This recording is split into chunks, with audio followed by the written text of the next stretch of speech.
Buenos días, hermanas. Continuamos con nuestra serie La Carta a los Hebreos. Vamos con el tema número 55 y el día de hoy se llama El valor de la sangre de Cristo. Nos quedamos en el versículo 13. Vamos a empezar a leerlo y lleguemos hasta el versículo 15. Dice así la palabra de Dios.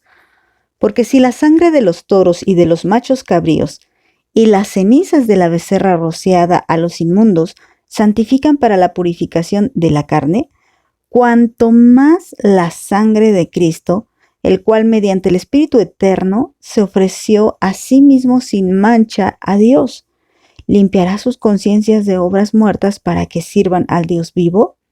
Así que, por eso es mediador de un nuevo pacto, para que, interviniendo muerte para la remisión de las transgresiones que había bajo el primer pacto, los llamados reciban la promesa de la herencia eterna. Bueno. En el tema anterior hablamos precisamente de el verdadero lugar santísimo se encontraba en el cielo y que Cristo entró no por una sangre ajena, sino por su propia sangre. Ahora nos dice aquí el escritor, si la sangre de esos animales llegaba a purificar, pero en cierta área, no purificaba algo que vamos a ver aquí que dice que purifica la sangre de Cristo. Dice que cuando una persona cometía un pecado, la ley así lo demandaba, ofrecían un sacrificio para ser purificado en cuanto a ese pecado.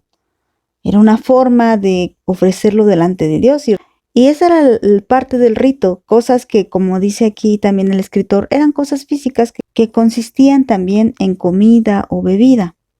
Entonces esta es la parte que el sacerdote debía hacer, debía de ofrecer todo esto, pero con un requisito. Esto es algo bien importante. Dice que tenía que ofrecer esa sangre de esos animales, pero esos animales tenían que pasar por un control. Debían ser sin defecto. Miren, vamos ahí a Levítico, capítulo 22, versículos 20 al 22. Dice, ninguna cosa en que haya defecto ofrecerás, porque no será acepto por ustedes. Asimismo, cuando alguno ofreciere sacrificio en ofrenda de paz a Jehová, para cumplir un voto o como ofrenda voluntaria, sea de vacas o de ovejas, para que sea aceptado, será sin defecto. Ciego, perniquebrado, mutilado, verrugoso, sarnoso o roñoso, no ofrecerás esto a Jehová, ni de ellos pondrás ofrenda encendida sobre el altar a Jehová. Bueno, esa era la condición, pero bueno, Israel, no todo Israel, algunas personas de Israel hicieron esto, ofrecieron lo defectuoso delante de Dios. Y eso es lo que dice aquí, que esta sangre tenía que provenir de un animal sin defecto. Y si eso podía purificar en cierta manera, en ciertas áreas, a los que habían sido inmundos, ¿y qué significa inmundos? Que se habían contaminado con algún pecado. Entonces, a los que habían sido inmundos dice que pues la sangre de los toros o de los machos cabríos o las cenizas de las becerras, pues eran rociados sobre ellos y les purificaba la carne, es decir, en cuanto a ese pecado.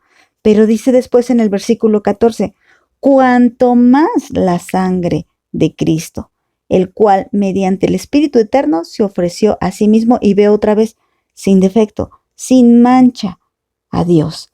Es decir, obviamente, como la sangre de esos animales tenía que ser de animales sin defecto, pues cuanto más la sangre de Cristo, en dos sentidos. Mira, primero, que era totalmente sin defecto, tanto en cuanto al espíritu como en cuanto a la carne, porque Cristo se hizo hombre. Y entonces, Cristo no pecó ni espiritualmente ni físicamente. Cristo 100% perfecto. Él provenía directamente de Dios, Él es Dios mismo, pero recuerda que dice Filipenses que no estimó el ser igual a Dios como cosa que aferrarse. Esto es un tema difícil, pero Cristo no dejó de ser Dios en cuanto a su poder, en cuanto a que merece toda la gloria, ni aun cuando era hombre. Pero también es cierto que dejó su posición, su lugar, en cuanto a la eternidad, en cuanto a estar sentado a la diestra del Padre, lo dejó por un tiempo y luego fue glorificado. Entonces es un punto difícil, pero bueno, al final de cuentas, el Señor vino, se hizo hombre, se hizo carne, fue experimentado en todo quebranto, pero no pecó. Así que Cristo demostró que Él era el Cordero de Dios, un Cordero sin mancha.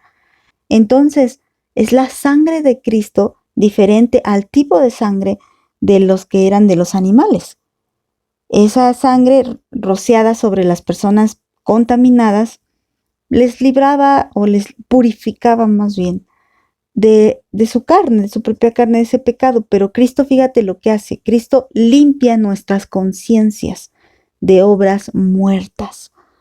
En cuanto a la carne, Él nos limpia, pero no nos limpia solo para que dejemos de hacer eso que estábamos haciendo, sino que además pone en nuestras conciencias pureza, para que, pues, ¿de dónde viene todo el pecado? De nuestras propias mentes. Entonces, como nuestras propias concupiscencias son las que están sucias, el Señor es el que hace limpias nuestras conciencias. Y de tal manera que, fíjense, como si fuéramos sacerdotes comunes, podemos ahora entrar a ministrar. No al lugar santísimo, ahí es donde entramos a orar y disfrutamos de poder entrar al lugar santísimo por medio de nuestro Señor Jesucristo, pero no ministramos en el lugar santísimo.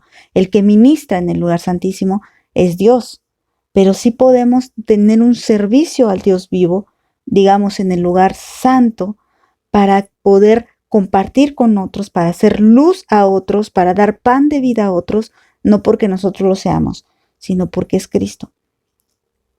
Oramos y nuestras oraciones llegan hasta la presencia de Dios, porque hay un sumo sacerdote hoy intercediendo por nosotros. Entonces, fíjense, ¿cuál es la diferencia? La sangre de Cristo es una sangre preciosa, es una sangre que no se compara, como ya vimos en el tema anterior, con oro, con plata o con cualquier tipo de cosa que pudiéramos estar pensando.